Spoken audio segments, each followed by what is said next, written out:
Samedi 4 avril 2020, fidèles amis téléspectateurs de Dabaru TV, bonjour. Chers internautes, bien que nous soyons dans le mois d'avril, nous nous rappelons encore de la femme et nous rendons hommage à la femme. C'est pourquoi nous recevons encore sur ce plateau, pour ce 13e numéro de votre émission À cœur ouvert, une femme, une grande dame, une femme pas comme les autres, parce qu'elle fait partie des rares femmes qui inscrivent leur nom dans l'arène politique de notre pays à cause de ses actions à l'endroit des populations de sa commune, à cause de ses actions à l'endroit des couches les plus nécessiteuses de sa commune. Elle s'appelle Madame Djamilatou Sabi Mohamed. Bonjour Madame Djamilatou, c'est un plaisir pour nous de vous recevoir sur Dabaru TV. Plaisir partagé. Bonjour Monsieur le journaliste. Comme je le disais tantôt, Madame Djamilatou Sabi Mohamed est conseillère communale à Malanville. Elle est en train de terminer une mandature et elle s'apprête pour briguer une seconde mandature. Avec elle, nous allons aborder plusieurs sujets qui ont trait à ses efforts pour le développement de la commune de Malanville, tout ce qu'elle entreprend au profit de la gente féminine de sa commune parce qu'elle lutte pour l'émergence des femmes, pour que beaucoup de femmes deviennent comme elle ou aillent plus loin qu'elle. Alors, Madame Djamilat Sabi Mohamed, dites-nous, pour commencer, qui êtes-vous? Merci Monsieur le journaliste. Comme vous l'avez dit, je suis Djamilatou Sabi Mohamed. Je suis une femme battante. Donc j'ai commencé mes études primaires à Parakou et j'ai poursuivi mes études à Kandi et à Parakou également où j'obtiens mon bac. Et après le bac, j'ai continué l'université de Parakou où j'ai obtenu ma maîtrise en droit privé. Alors, avec une maîtrise en droit privé, il y a plusieurs options qui se présentent à nous. Alors, qu'est-ce que vous avez fait après votre maîtrise et comme parcours professionnel? Merci. Bon, mon ambition après la maîtrise, c'était de devenir avocate. Mais étant donné que c'était un cercle fermé, et pas faute de moyens, parce que quand le cercle est fermé, il faut vraiment des moyens pour le faire. Donc j'ai dû m'arrêter là et entrer dans une autre vie. Alors c'est de là que j'ai commencé avec APIDA à Kandi, où j'ai été pris comme assistante de territoire pour l'élaboration du PDC de la commune de Malanville. Donc après ça, je me suis lancée dans les ONG. J'ai travaillé un peu avec des ONG de la place. Puis après, j'ai créé mon ONG, dont je suis la directrice exécutive de l'ONG Talka Faba. Talka Faba, c'est quoi l'ONG Talka Faba? Oui. C'est l'occasion de connaître votre ONG. Ok, Talka Faba, c'est une ONG, comme le nom le dit, c'est entendu. Talka Faba, ça veut dire entraide, c'est l'entraide aux pauvres. Okay. Bon, okay. Quand on dit pauvre, pas pauvre, on sait que tout le monde est pauvre, mais ça veut dire entraide aux pauvres. Aux plus nécessiteux. Donc, oui. Donc, qu'est-ce que vous faites au niveau de cette ONG? Au niveau de l'ONG, on parle plus de l'éducation des enfants, oui, parce que la protection des enfants, c'est la chose la plus importante qui me tient à cœur. Oui. Donc, avec cette protection même, j'ai été prise comme point focal au niveau départemental. Oui. Et au niveau du FODEB, l'ONG est présente. Donc après ça, nous travaillons également avec les élèves, les couches les plus vulnérables. C'est-à-dire les élèves qui sont en difficulté, on les héberge dans le foyer. Okay. C'est-à-dire que l'ONG regorge 2 foyers à Malanville. Un foyer des garçons et puis un foyer des filles. Oui. Alors, de ce parcours professionnel, vous êtes parvenu en politique. Enfin, vous fait une marche désormais en politique. Comment ça s'est passé pour que, après avoir parcouru les ONG, vous soyez aussi active en politique? Merci beaucoup, monsieur le journaliste. Donc, mon entrée en politique, c'est suite à une motivation à 2 niveaux. Et le premier niveau, c'est une analyse personnelle que j'ai eu à faire. Je me suis dit, il faut que les femmes soient dans les instances de prise de décision. Parce qu'aujourd'hui, on a constaté que les femmes sont vraiment marginalisées. Alors, pour pallier à ça, il faut que la femme soit là où on prend les décisions, pour qu'elle puisse s'exprimer, pour qu'elle puisse montrer ses besoins, pour qu'on puisse prendre en charge ses préoccupations. Voilà donc ma première motivation qui m'a induit en politique. La deuxième, c'est qu'une fois à l'université, j'avais constaté qu'on était deux de la commune de Malanville, deux femmes de la commune de Malanville, mais on s'est dit, mais comment faire pour changer cette tendance? Et c'est là on a réfléchi et créé, faire un mini-projet pour pouvoir prendre en charge les filles élèves de la commune. Alors, le mini-projet a été rédigé. J'ai tapé à toutes les portes, c'est-à-dire les politiciens de la localité. Mais je peux vous dire que c'est seulement l'honorable Issa Salifou qui a répondu favorablement, en nous octroyant les moyens nécessaires pour parvenir à notre objectif. Alors, le deuxième point, on a quand même fait une analyse. D'après l'analyse, nous avons constaté que certes, les enfants, avec les études, l'appui que nous leur portons, ça donne un peu. Mais faute de constater que ces enfants-là, après le CEPE, n'ont pas où rester en ville. Or, il faut vraiment poursuivre les études dans les collèges en ville. Donc, on a réfléchi à la création des foyers. Mais qui va nous aider à le faire? Donc, c'est là également, j'ai tapé à plusieurs portes et c'est l'honorable Issa Salifou qui a répondu encore présent, qui nous a donné 2 foyers à Malanville, 2 foyers à Kandi, 2 à Parakou et puis 1 à Cotonou. Donc, ces foyers-là regorgent les enfants des 2 communes sœurs, c'est-à-dire Malanville et Karimama. Alors, j'ai réfléchi, j'ai dit, mais s'il y a quelqu'un, un leader, qui se donne pour le développement de la commune, parce que n'oublions pas que le développement de notre chère commune, de toute la nation d'ailleurs, passe par l'éducation de la femme. Alors, je me suis dit, il faut entrer en lutte avec ce politicien pour qu'il puisse obtenir lui-même ce qu'il veut. Et donc, c'est comme ça, à toutes ces descentes, j'essaie quand même d'être là et de faire des mobilisations avec lui. Et donc, c'est comme ça que je suis partie en politique. Alors, vous l'avez expliqué, tout est parti d'un mini-projet rédigé à l'endroit des femmes de votre localité, un projet qui a été soutenu par l'honorable Issa Salifou. Et de là, vous avez pris goût à la politique parce que vous vous êtes rendu compte que on peut, par la politique, on peut aider au relèvement du niveau des femmes. Alors, est-ce que ce projet que vous avez rédigé, qui vous a attiré dans ce monde politique, est-ce qu'il a pu porter ses fruits?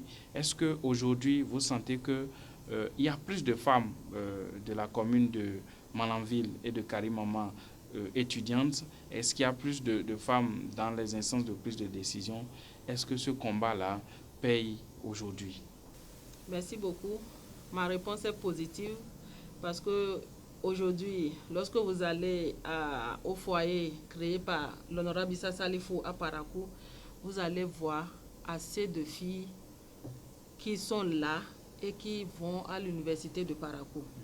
Ça veut dire que déjà à ce niveau, la tendance a vraiment changé. Lorsque vous voyez dans nos collèges, avant, dans une classe, vous allez trouver au plus 5 filles. Mais aujourd'hui, c'est des dizaines de filles qu'il faut compter. Ça veut dire que son acte a porté fruit. Et lorsque vous voyez, c'est aujourd'hui dans le conseil communal, vous allez voir que sur les 25 conseillers, il n'y a que moi qui suis la seule femme. Mais c'est déjà un pas qu'on dise que c'est l'honorable qui a pensé en premier positionner une femme. Franchement, je dirais que c'est un grand pas de cet homme politique. Ok. Donc, c'est clair que vous sentez déjà les fruits de ces efforts. Alors, vous êtes entré en politique, comme vous l'avez dit tout à l'heure. Vous êtes conseiller communal de la commune de Malanville. Alors, comment ça se fait? Comment on est quand on se retrouve la seule poule de la basse-cour Comment ça se passe au sein du conseil? Ah, c'est pas facile. J'avoue que c'est pas facile. Ouais. Mais tout ce que je sais, quand des situations pareilles se présentent, il faut être fort. Il faut t'armer de courage. Dis-toi que ces hommes-là qui sont là n'ont pas de tête et que toi-même, tu es là au même titre que quand ils ont la parole, toi-même tu as la parole. Quand ils disent quelque chose, tu es en mesure de dire le contraire ou de l'accepter. Donc quand déjà tu te fixes ces objectifs-là en tête, tu vois tous ces conseils-là. Moi, quand même, je les vois comme des femmes au même titre que moi. Si bien qu'ils ne m'influencent pas, arriver dans la salle, nous tous on se voit comme des conseillers et non des conseillers, des conseillers. Ok, alors, oui. Et ça s'est bien passé, cette mandature. On en est déjà à la fin et vous êtes encore en liste pour la mandature qui vient. Et vous êtes positionné tête de liste de l'Union progressiste dans la commune de Malanville. J'avoue qu'on ne trouvera pas ça dans toutes les circonscriptions électorales du Bénin où une femme est tête de liste. D'abord, quel sentiment avez-vous après avoir appris, après que ce positionnement ait été effectif, où vous êtes tête de liste de l'Union progressiste à Malanville? Merci beaucoup. Et je pense que mon impression, vraiment, la première impression que je me suis faite, c'est que je me suis dit que, en tout cas, j'ai confiance en moi-même. Il y a une certaine confiance que j'ai ressentie en moi-même parce que si le leader m'a fait confiance et m'a mise à cette place-là, je me suis dit, c'est parce que moi-même, je me suis fait confiance et j'ai essayé d'amener le leader à me faire confiance. Alors, par cette confiance-là, tout ce qui me reste, c'est de prouver à ce leader qu'il ne s'est pas trompé. Il ne s'est pas trompé de personne.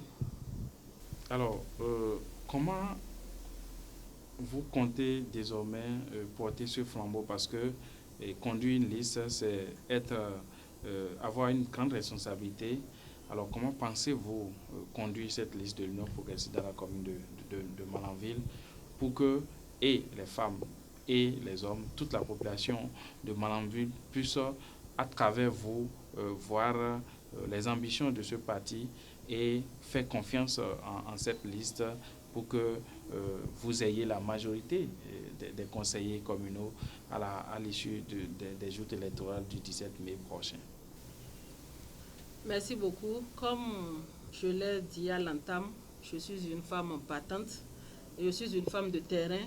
Donc, à travers mes actions, la population me faisait déjà confiance.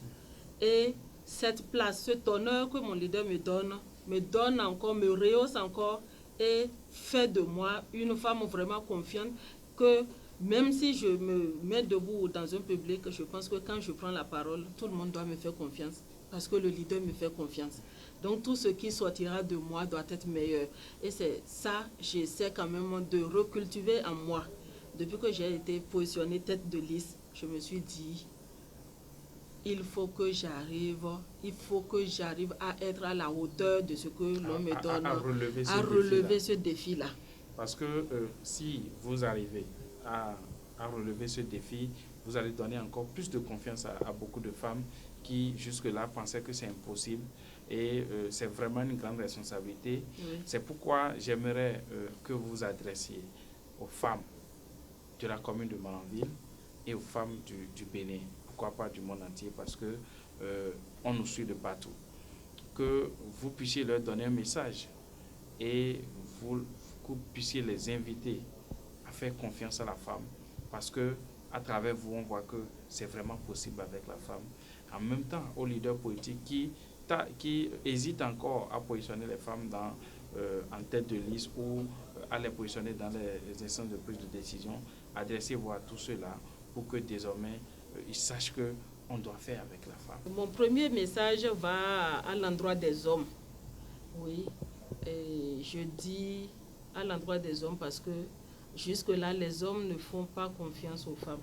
Et je voudrais les rassurer que la femme est vraiment un mal nécessaire. Si ces hommes, si vous les hommes, vous faites confiance à la femme, vous ne serez pas déçus. Nous ne voulons pas prendre la tête. Nous ne voulons pas vous effacer et prendre la place. Non, nous voulons travailler à vos côtés. Nous voulons vous montrer que nous sommes capables. Alors, si vous ne nous donnez pas la chance de montrer nos performances, de montrer ce dont nous sommes capables, nous avons des réflexions positives qui sont enfouies en nous. Maintenant, comment faire pour les ressortir si vous ne nous donnez pas l'opportunité d'être avec vous, l'opportunité de nous donner des places, que nous occupons ces places-là pour montrer franchement de quoi nous sommes capables. Donc c'est pour ça, mon premier message va à l'endroit de ces hommes-là pour leur dire, faites confiance aux femmes et vous n'en serez pas déçus. Le deuxième message que j'ai, c'est à l'endroit des femmes.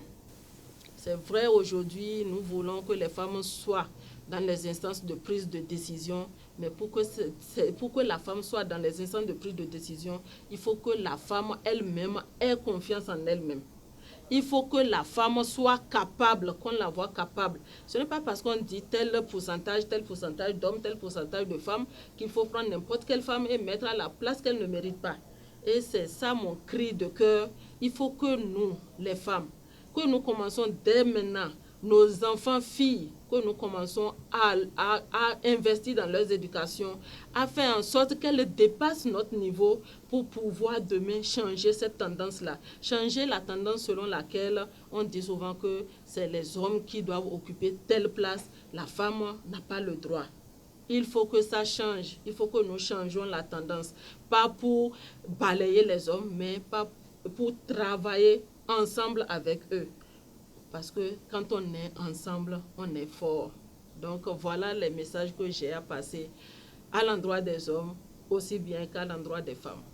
C'est bien clair, Madame Jamilat Sabi Mohamed l'a dit, il faut faire confiance à la femme, il faut lui donner l'occasion de prouver ce dont elle est capable. Et l'honorable Issa Salifou a fait confiance en vous, Madame Jamilatou, en vous positionnant tête de liste. Et ça peut se deviner. Lorsque les élections seront terminées au soir du 17 mai et que la liste Union progressiste arrivait à avoir la majorité des sièges, vous serez parmi ceux-là, parmi les conseillers qui pourront tutoyer le poste de maire. Pourquoi pas donner cet exemple de désigner une femme à la tête du conseil communal. Alors, quelle est votre ambition pour la commune de Malanville si vous étiez élu maire de cette commune? Quelles seraient vos grandes ambitions, les grands axes? Merci beaucoup, monsieur le journaliste. Et merci quand même de penser qu'une femme peut être à la tête de cette commune. Et je le pense également et j'en suis fière. Et je pense que nos leaders aussi en pensent et qu'il en soit ainsi. Amen. Maintenant, Il en serait ainsi, c'est sûr. Si j'étais maire de la commune de Malanville, la première mission que j'ai, c'est de rallier tous les conseillers pour que nous soyons unis. Parce que c'est ça qui manque au conseil de Malanville. Il y a 2 mandatures de cela. Je pense que si j'arrivais à être maire, je vais corriger ce tir. Et la deuxième mission, c'est de faire de la commune de Malanville quand même la vitrine du Bénin par le nord. Et je veux dire ainsi, vous savez, Malanville regorge l'un des plus grands marchés du Bénin. Ce n'est pas que Malanville n'a pas de potentialité. Il y a une richesse bien cachée dans Malanville, mais c'est l'organisation qui manque. Donc, je pense bien travailler avec des hommes compétents et qui doivent être mis à la place qu'il faut pour pouvoir travailler ensemble et regrouper les ressources nécessaires pour que le développement de Malanville puisse prendre. Ma troisième chose dont je vais opter, c'est l'insalubrité qui rime la commune de Malanville. Je pense que ça fera partie de mes missions pour que Malanville soit vraiment une ville. Sincèrement, que nous n'allons, personne ne va penser, imaginer un instant que Malanville pourrait devenir comme ça. Quand il y a inondation, c'est le pire. Quand c'est la sécheresse, c'est le pire. Donc il faut quand même que nous réfléchissions ensemble pour trouver des moyens pour pouvoir pallier à ce mal qui rime la commune de Malanville. Alors, fidèles amis téléspectateurs, vous l'avez très bien compris. Elle a des ambitions qu'elle nourrit et elle est prête à relever certains défis pour le développement de sa commune. Alors, dans cette marche pour le leadership féminin, vous êtes accompagné par des structures à travers un projet PELF. J'aimerais, pour finir cette émission, que vous vous adressiez à ces structures, d'abord que vous témoignez de ce qu'elles vous ont apporté en termes de ressources dans la marche au niveau du leadership féminin, et votre mot à leur endroit, et qui sera votre mot de la fin. Merci beaucoup, monsieur le journaliste. Je pense qu'à travers PELF, et les bailleurs et à travers le FEC ABC, nous avons vraiment bénéficié de plusieurs appuis. Les appuis en formation qui ont fait de nous aujourd'hui de potentiels leaders. Et nous avons également reçu des appuis en nature, c'est-à-dire à travers des micro-projets que nous soumettons, nous bénéficions d'un financement qui permet quand même notre visibilité dans nos différentes communes. Et c'est à travers cette visibilité-là que la population nous fait confiance, que les hommes politiques essaient quand même de voir que telle femme est en train de faire vraiment des efforts. Il faut remercier franchement le bailleur et qui nous a aidés et qui continue quand même de nous aider. Merci infiniment à UFEC ABC, aux bailleurs, à PELF, sans oublier tous nos maris qui nous accompagnent dans cette lutte. Ah oui, c'est très bien normal. Et il ne faut pas oublier les maris parce que sans leur accompagnement, cela ne saurait être effectif. Et un big up à monsieur Abarissi, qui est l'époux de madame Jamilatou Sabi Mohamed. Alors, fidèles amis téléspectateurs, chers internautes, vous l'avez bien compris, c'était le 13e numéro de votre émission à cœur ouvert.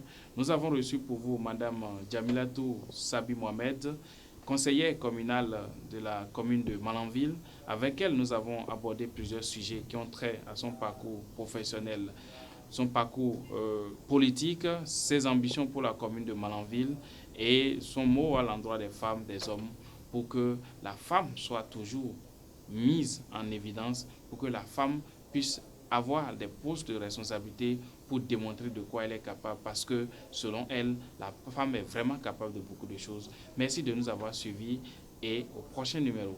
Bye bye.